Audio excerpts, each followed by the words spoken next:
Dr. Tyler Williams with Better Sleep SLC. Thanks for taking a minute to watch today's video.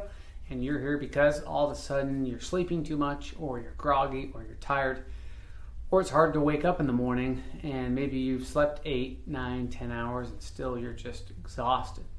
And at Better Sleep SLC, we're committed to helping people sleep better, feel better, and we have a great team who can help you with that, as well as providers that we work with, so we can really get to these answers for you, because it's not always a simple fix, right? What works for your friend may not work for you. What works for you may not work for your friend or your spouse or your bed partner. And a lot of times people reach out to us not only because they're having issues, but their bed partner's having issues, and that's affecting them.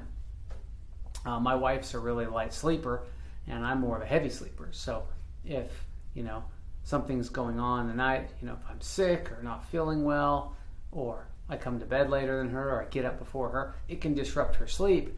And so I have to be aware and sensitive to that. And, fortunately right now, neither of us have ever been diagnosed with a sleep condition, but still, it's how we spend a third of our life. So it's important to have a good quality of sleep. And so there are a few things I want to go through that, hopefully you'll find helpful in your journey. All right, and the main 3 things that we'll kind of briefly discuss here would be the environment you're in as the first one, okay? And then the second one would be time sleep, and then the third one would be your health, okay? So the first one, your environment, okay? A lot of people are on their devices late. We have devices everywhere. We have electronic devices everywhere. So 1 or 2 hours before bedtime, if sleep's an issue for you, or you're feeling tired or exhausted, is you want to taper off those devices.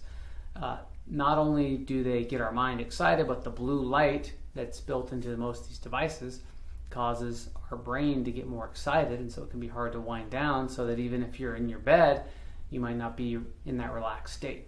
So setting up a good environment, dark is best, okay? And then if you have accent lights, like a night light or something, warmer lights usually better, like a red or an orange color. You want to stay away from the blue and the white lights. They're actually kind of a deterrent from sleep, and they can actually cause arousal of our mind, keep us awake. So set a nice environment, cool. Experts say around 68 degrees is ideal for most people. Dark, cool. It's okay to put some extra blankets on, but cooler is usually better. Your body tends to adjust better and sleep longer. We've all had a night where we're hot, maybe the air conditioner's out, or you're camping or something like that. It's too hot, and it's just not comfortable when you're sweating and you're sleeping. So keep it cool in there and have a nice environment. The second one is time. So it's good to keep consistency with when you go to bed, when you wake up.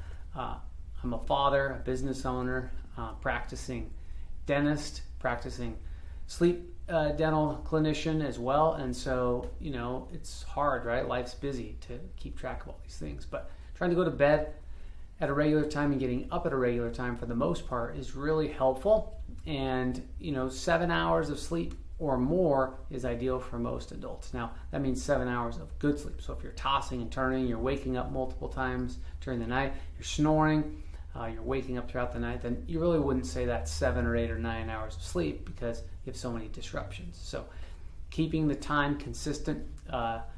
If you need to take a nap, for me, a 10 or 15 minute nap during the day occasionally is a good thing, especially if it's been really busy, or maybe I got shortchanged on some sleep. But if I nap too long, I can feel more tired. So keep some consistency. And then the third one is your health, right? So have you had a screening for snoring, sleep apnea, upper airway resistance, different sleep disorders that are common? If you haven't, give us a call. We can help you get a telehealth home sleep test so that you can figure out if there's something else going on, because we've helped so many people work through this. And even if they, are eating healthy, getting a good amount of sleep, keeping their room cool, if you're gasping, you're snoring, you're not breathing well during your sleep, you're never going to get that well-rested feeling, or at least not nearly often enough. And our niche is to help people get snoring and sleep apnea disorders treated, which is why we're sharing this with you. So hopefully these tips have been helpful. We love your comments on how they work for you.